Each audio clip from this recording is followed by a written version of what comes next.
Thank you for watching. We are going to show you our presentation.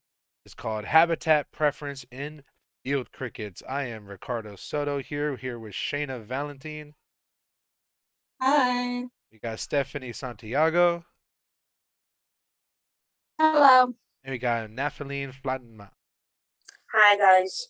Awesome. Thank you for watching, Doctors Rainer and Savage, and we will be.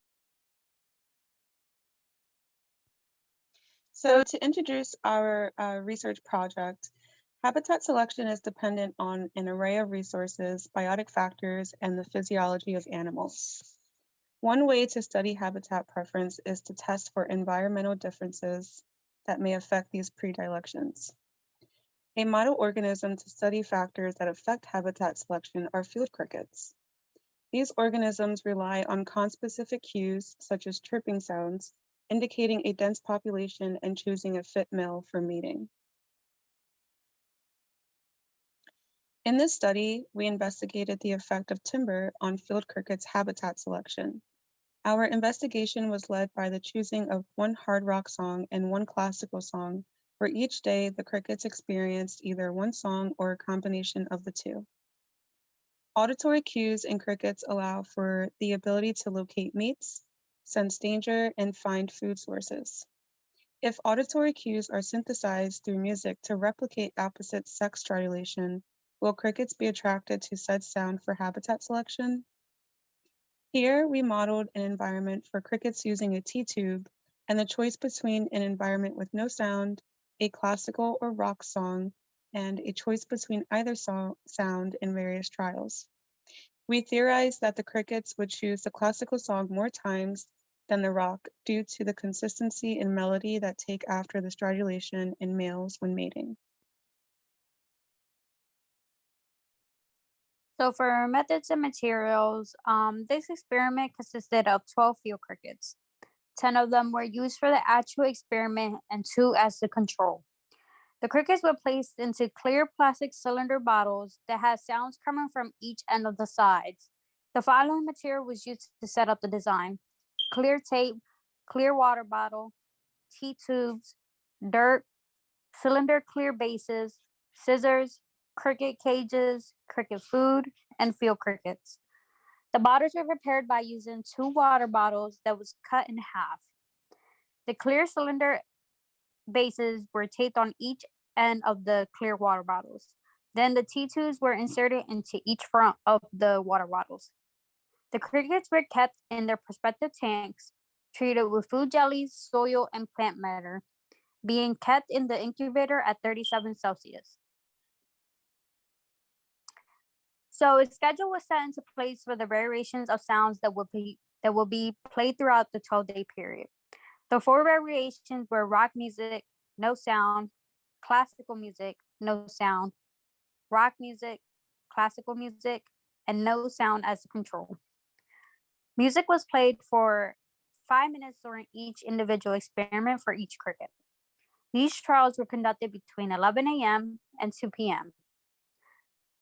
In the research paper, it stated that during this time, crickets are more likely to mate.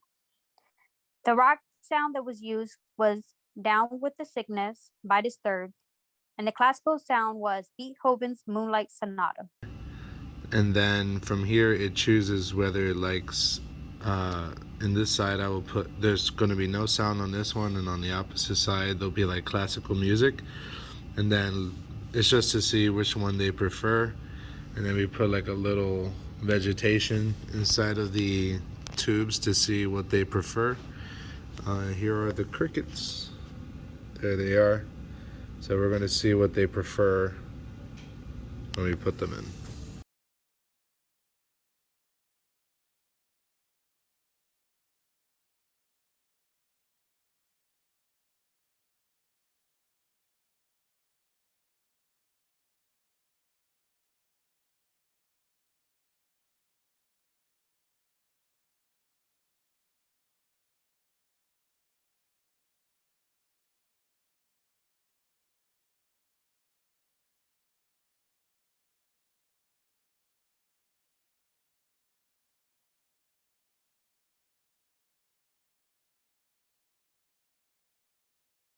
And we are here with our supplementary data table.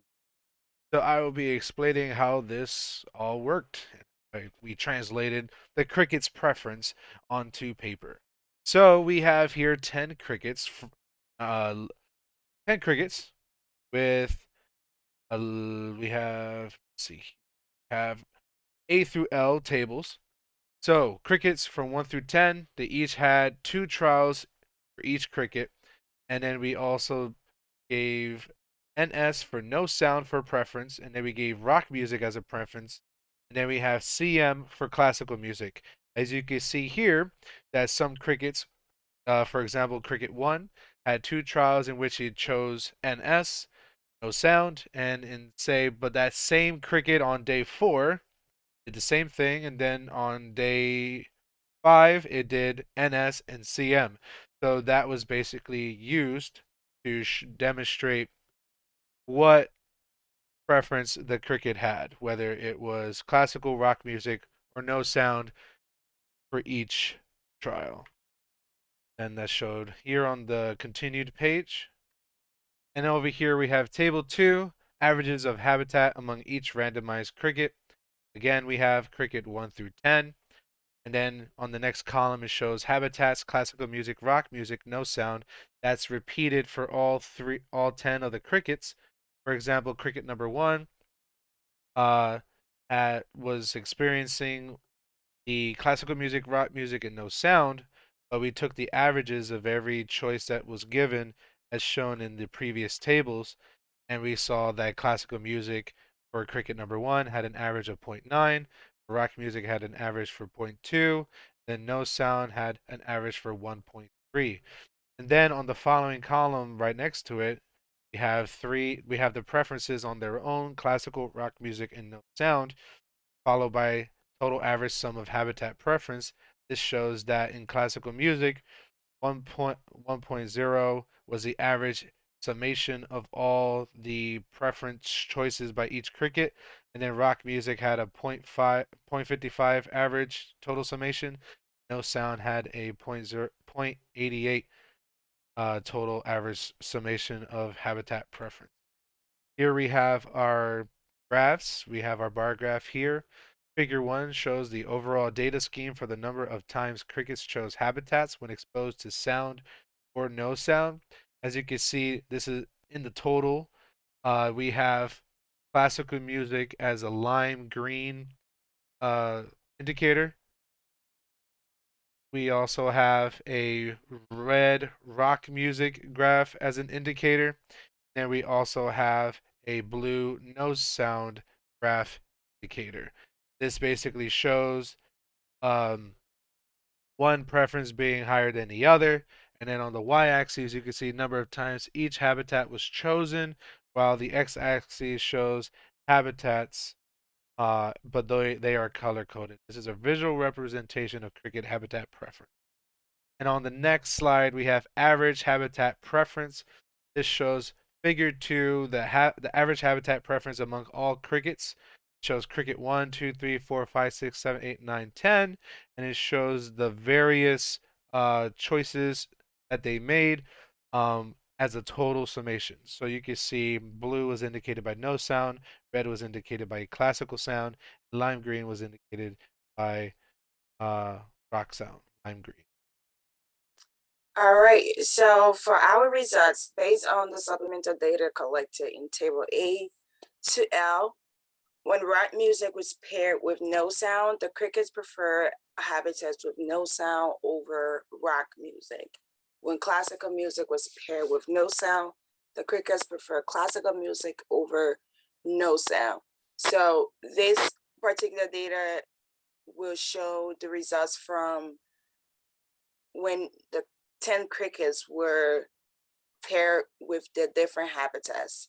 And finally, when classical music and rock music was paired together, the crickets prefer classical music over rock music. So this was the main data that we were collecting because our thesis was focused on classical music and rock music.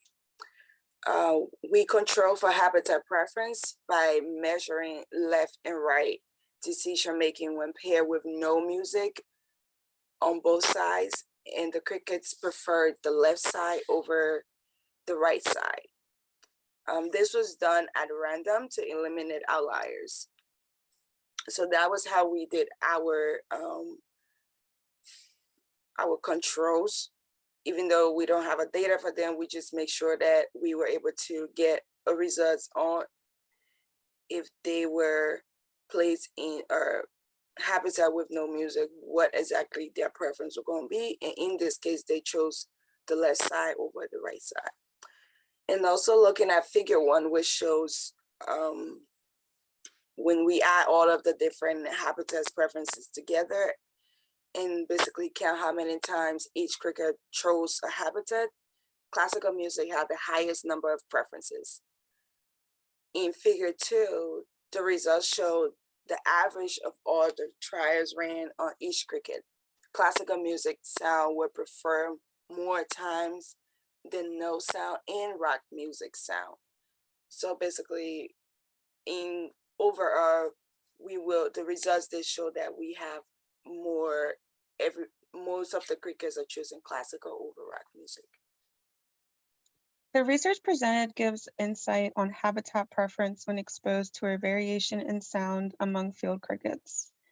Because male crickets chirp louder than females, we wanted to understand what sounds are more attractive to crickets for mating purposes. In order to do this, an acoustically appropriate sound is preferred for reproductive success. Without looking into the choosing of mates, we wanted to see what sounds attract crickets when habitat and sound is manipulated. To further discuss this, we exposed 10 crickets to Down with the Sickness by Disturbed and Beethoven's Moonlight Sonata to distinguish between rock and classical sound. During the 12-day experiment, each randomized cricket was either exposed to one sound or no sound in the choice between habitats or a choice between either rock or classical sounds. The results suggest that field crickets prefer classical sounds more than no sound and rock sounds, but prefer no sound as opposed to rock sounds. This suggests that classical sounds are more acoustically appropriate when making habitat choices. To investigate this further, looking into habitat preference in accordance with mating behaviors will provide more of an understanding on how field crickets are cued to their choice of environments for reproductive benefits. And these are our references.